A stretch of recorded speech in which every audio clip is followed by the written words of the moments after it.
నువ్వు మామూలు దానివి కాదు పవిత్ర, జగజ్జంత్రివి.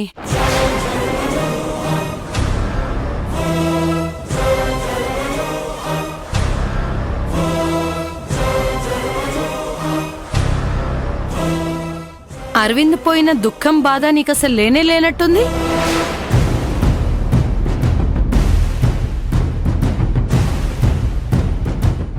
ముందేమో తెలివిగా ఆదిని మాయ చేసి తాళి కట్టించుకున్నావు. అది ఇష్టం లేనట్టుగా రచ్చ చేసి అందర్నీ నమ్మించావు. చక్రవర్తి అన్నయ్య ఆరోగ్యం బాగోలేదన్న పేరుతో ఇంట్లోకి చేరావు.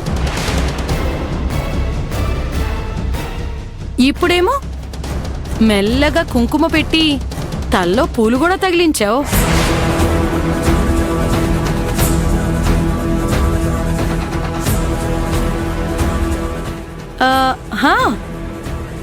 అసలు విషయం మర్చిపోయాను. చాలా తెలివిగా మీ మామయ్య గారి చేతుల మీదగానే అన్ని బాధ్యతలు అప్పగించేసుకున్నావు. నువ్వు మామూలు దానివి కాదు పవిత్ర. వాసుకి నోరు అదుపులో పెట్టుకుంటే మంచిది. ఇది మరీ బాగుంది. ఉన్నమాటంటే ఉలికెక్కువ అని.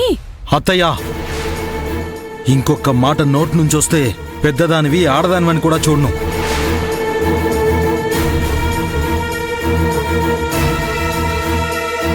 అన్నయ్య, సిటీ హాస్పిటల్ నుంచి ఫోన్. నర్స్ లైన్లో ఉంది. ఏం చెప్పింది? నాకేం చెప్పలేదు, నీతోనే మాట్లాడాలంట. Hello sister. సార్, మహేశ్వరికి స్పృహ వచ్చింది సార్, మిమ్మల్ని కలవాలంటుంది.